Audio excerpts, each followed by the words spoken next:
10 محرم بھی ایک داستان ہے، یہ داستان نہیں ہے، یہ سبق ہے، یہ داستان نہیں ہے، یہ سبق ہے، یہ پیغام ہے، یہ قربانی کی لازوال مثال ہے۔ لوگ شہید ہو کے عزت پاتے ہیں، اور میں کہتا ہوں حسین نے شہادت کو عزت عطا کر دی۔ لوگ شہید ہو کر عزت کا تاج سر پہ سجاتے ہیں، لیکن حسین نے شہید ہو کر شہادت کے سر پہ عزت کا تاج سجا دیا۔ لوگ قربان ہو کر بڑے بنتے ہیں، اور حسین نے قربان ہو کر قربانی کو بڑا بنا دیا۔ لوگ اللہ کے نام پہ لٹ کر پٹ کر مٹ کر وہ کامیابی کے ترانے، کامیابی کے زینے طے کرتے ہیں، اور حسین کر مٹ کر اور اپنے آپ کو فنا کر کے کامیابی کا کو عزت کا مفہوم پہنا دیا، عزت کا لباس پہنا دیا۔ اس لیے تو میں اپنی طرف سے لفاظی نہیں کر رہا ہوں، میرے نبی نے کہا جنت کے سردار ہیں حسن اور حسین۔ میرا رب کہے گا جنت سے، اے جنت میں نے تمہیں خوبصورت، ارے وہ جنت پہلے ہی بڑی سونی ہے، اس کو خوبصورت بنانے کے لیے سنو۔ اور بڑے زمانے بعد حدیث یاد آئی، میرے نبی نے میرے اللہ فرمائیں گے اے جنت میں نے تمہیں حسن اور حسین سے خوبصورت بنا دیا۔ شہادت کو حسین نے خوبصورت بنایا، قربانی کو آل رسول نے خوبصورت بنایا، کامیابی کو آل رسول نے مفہوم پہنایا۔ اللہ کے نام پر مر مٹنے کے لازم پالمانا سمجھائے، اللہ کو پا لینے کے لیے کیا کہاں تک جایا جا سکتا ہے کر کے دکھایا۔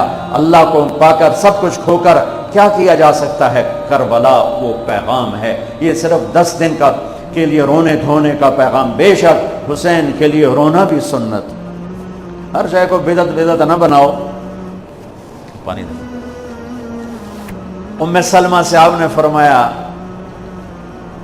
ام سلمہ آج ایک فرشتہ ملنے آ رہا ہے، بہت خاص، کسی کو اندر نہیں آنے دینا۔ ام سلمہ پیرے پہ کھڑی ہو گئی۔ تھوڑی دیر میں حسین آ گئے، چھوٹے بچے معصوم ابھی، اندر جانے لگے، انہوں نے روک دیا، وہ رونے لگے، وہ روئے تو انہوں نے چھوڑ دیا۔ تھوڑی دیر کے بعد اندر سے میرے نبی کے زور زور سے رونے کی آواز آئی، زور زور سے رونے کی آواز آئی۔ ام سلمہ رہ نہ سکی، بھاگ کے اندر گئیں تو آپ نے کیا دیکھا؟ آپ نے حسین کو یوں سینے سے چمٹایا ہوا تھا اور ایسے ہل کے رو رہے تھے، ایسے بلک سسک کے رو رہے تھے، اور آپ کے آنسو آپ کے رخسار اور داڑھی پر کتر کر رہے تھے، ایسے دبایا ہوا تھا۔ تو حضرت ام سلمہ نے کہا میرے ماں باپ قربان یا رسول اللہ، کیا ہوا؟ آپ ایسے تڑپ کے کیوں رو رہے ہیں؟ تو آپ نے روتی آواز میں کہا، بہتے آنسوؤں کے ساتھ، کپ کپاتے بدن کے ساتھ، کہ ام سلمہ یہ فرشتہ جو مجھے ملنے آیا تھا یہ میرے بچے کو دیکھ کر کہہ رہا ہے کہ آپ کی امت اس بچے کو قتل کر دے گی، اور جہاں اس کا خون گرے گا وہ مٹی مجھے دکھائی ہے اس نے، کہ میں اس لیے اس پہ رو رہا ہوں۔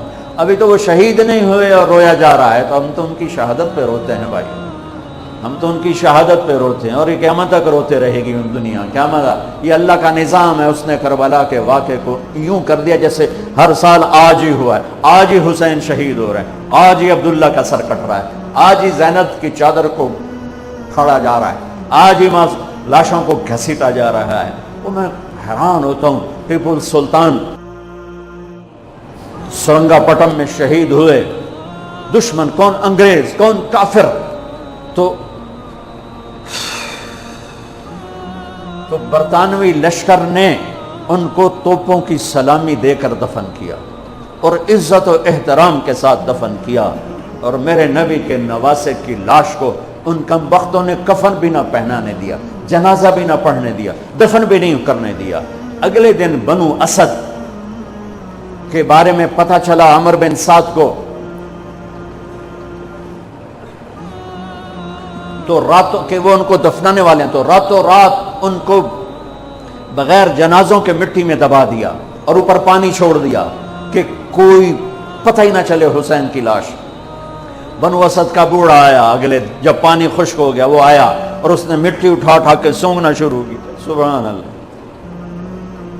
سونگ رہا ہے، ایک جگہ کی مٹی اٹھا کے سونگا تو اس میں جنت کی خوشبو تھی، تو تڑپ کے بولا یہ میرے نبی کے نواسے کی قبر ہے، یہ میرے نبی کے نواسے کی مٹی ہے، کہ وہ جنت کے سردار تھے تو قبر بھی جنت کی خوشبو پھیلا رہی ہے۔ اس کی، حالانکہ بن دیکھی بات ہے، کیونکہ انہوں نے راتوں رات ان کو دبا دیا کہ ان کا جنازہ بھی نہ ہو، لعنت ہو ان کی قبروں پر، ان کی ہڈیوں پر، ان کی روحوں پر، ان کی مٹی پر، ان کی خاک پر۔ سمجھ میں نہیں آتا۔ نبی کے گھر کے کتے کی بھی ہم تو عزت کریں گے اگر آج ہمیں پتہ چلے یہ نبی کے گھر کا کتا ہے۔ ان کم بختوں کے سامنے نبی کے نواسے کھڑے تھے، نبی کی نواسیاں تھیں اور نبی کی اولاد تھی، اور ان کے دل ایسے پتھر، آنکھیں ایسی اندھی، کان ایسے بہرے کہ انہوں نے ایسے تلوار چلائی جیسے سامنے کوئی رومی لشکر کھڑا ہو یا جیسے سامنے کوئی فارسی لشکر کھڑا ہو۔ اتنے عظیم ہستیاں، میں کہاں سے بیان کروں؟